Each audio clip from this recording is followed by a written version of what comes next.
Hey everybody, Rob here at etrailer.Com, and today we're going to be taking a look at the Roadmaster FuseMaster fuse bypass on our 2013 Honda CRV. Now whenever we're flat towing our CRV behind our motorhome, we get everything hooked up, but then if you look at our owner's manual, they're going to require us to pull a fuse before we start towing. Now fortunately, the fuse is going to be on the inside underneath the dash here, but that means we're going to have to get down on our knees, get underneath the dash, try to find that fuse, pull it out, then find somewhere to keep it, hold it inside the car, and then once we get where we're going, we're going to put the fuse back in. Just seems like a lot of a hassle, so many extra steps we're going to have to do. But with our FuseMaster fuse bypass, it's going to be easy as just flipping a switch. And once we get our CRV, we have it all hooked up with our tow bar and all our other components. Then we get in here, we put it into tow mode. But if you look at the dash up here, we're going to have our radio, it's still going to be on. And that's the fuse they want us to pull. But rather than getting under the dash and having to find somewhere to put the fuse will stay inside the fuse holder on our harness. Then we just come up, flip our switch, and you can see the radio cuts out. And the whole reason why they want us to pull that fuse in the first place is so that our battery doesn't drain whenever we're driving. So being able to flip that switch and not have a dead battery is going to be a really nice thing. So keep in mind that's only going to be one component of a safe, complete flat tow setup. There's going to be 5 major components that every car is going to need. The first one is going to be the base plate. That's what's going to be the connection point so that we can hook up to our motorhome and use our tow bar. The next one is going to be your tow bar, and that's what's going to hook to the base plate and to your motorhome so you can safely pull your car down the road. After that, we're going to need safety cables, which are going to be our secondary line of defense in case our tow bar fails and there's an accidental disconnection. Next, we're going to need wiring. Now, there's going to be several different kinds of wiring, but I always suggest diodes if your car can use it, because that way we don't have anything extra to set up, and it's going to use the car's taillights to get the signals. And finally, we're going to have our braking system. Now, a braking system is going to be required in almost every state, and for good reason. We're putting a lot of weight behind our motorhome, and we're asking it a lot when we slow down, because not only does it need to slow itself down, but now we added a couple thousand pounds behind it. So a braking system is going to allow our CRV to slow itself down, so we're not putting so much strain and stress on our motorhome. One last component that I do recommend is going to be the Roadmaster brake light relay. Now what that's going to do is that's going to prevent our CRV from overriding the turn signals that were coming from our motorhome.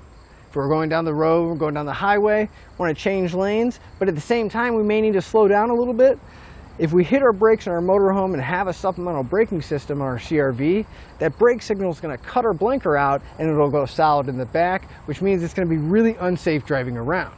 But that brake light relay will allow us to not have that happen, but when we're driving normally, our brake lights will work just fine. Now, as far as the installation goes, it's extremely easy. In fact, let's go and walk through the installation together. To begin our installation, we need to find the fuse panel that the fuse needs to be pulled. That fuse panel is actually going to be on the inside of our car, right on the driver's side, right by our emergency brake pedal underneath the dash here. So if we come under here, we can see our fuse panel.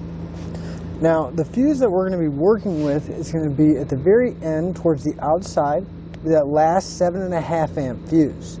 Now, that's going to be fuse number 19, and that's going to be for our radio and accessories. So we want to go ahead and pull that fuse out. And use a pair of needle nose pliers, grab the fuse, just pull it out of the slot. So here's our fuse bypass harness.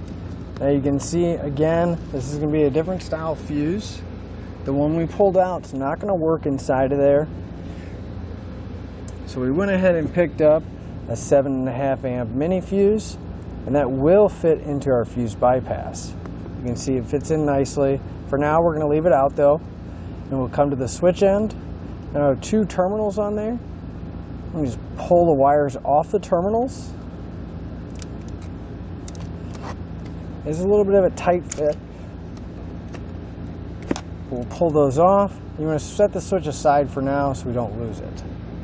On the other end, we'll have these terminals pre-installed. Now you can leave these alone and actually just slide these into the fuse holder itself on the fuse box, but it can be a little difficult just because of the limited space and the room in there.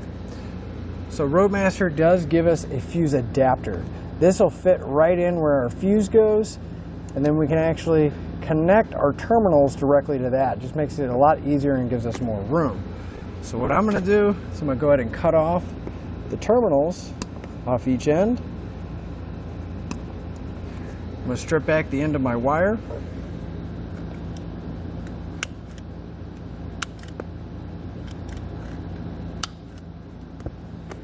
And we can take the blue connectors out of our kit.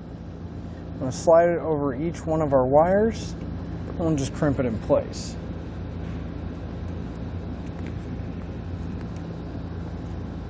That'd be a lot easier to get those terminals in place, and it'd be a lot more secure that way too.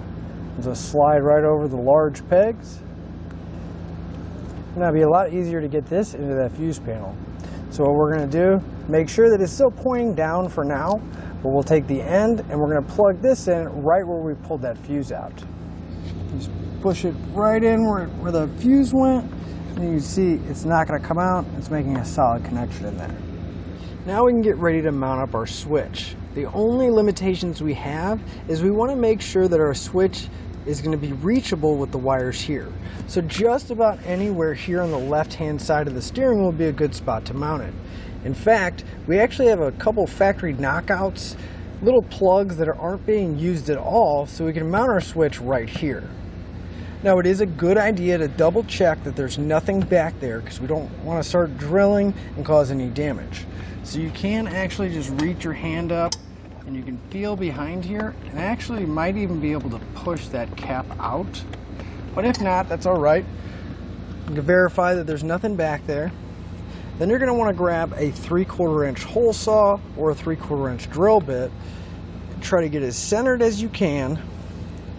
Then I'm going to drill my pilot hole through the center and then continue drilling out that 3/4 inch hole.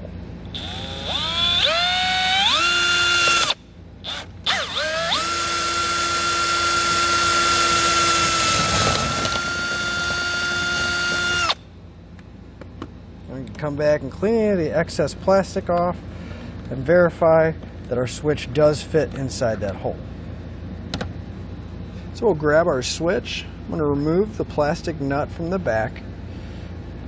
And even if I just go to test fit it, I can already tell it will fit, but it's extremely snug, which is a good thing, because then we don't have to worry about using the nut if it's tight enough fit in there, because it won't be moving around.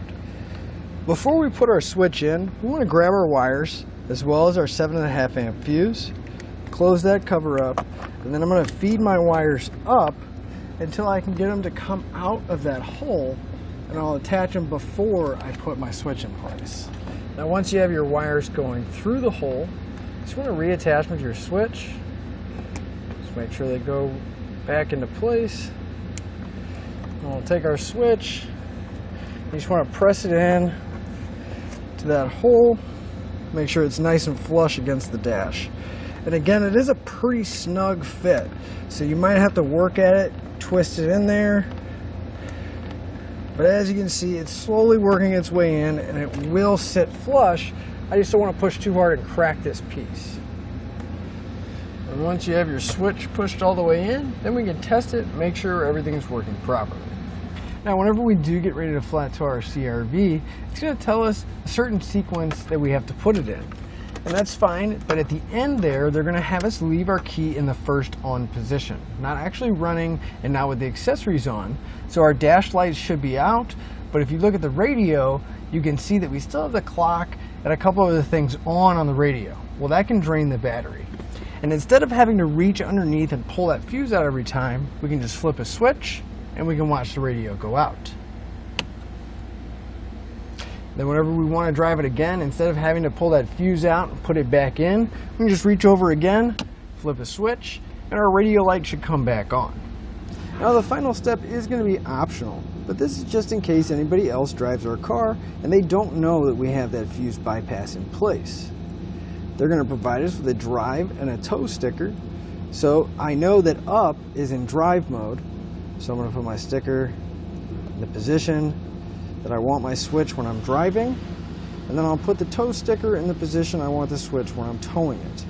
That way it's just easy, nobody has to guess what's going on, and they don't really have to know why we have this switch here, but obviously they know they shouldn't touch it if it is labeled. But that'll finish up your look at the Roadmaster FuseMaster Fuse Bypass on our 2013 Honda CRV.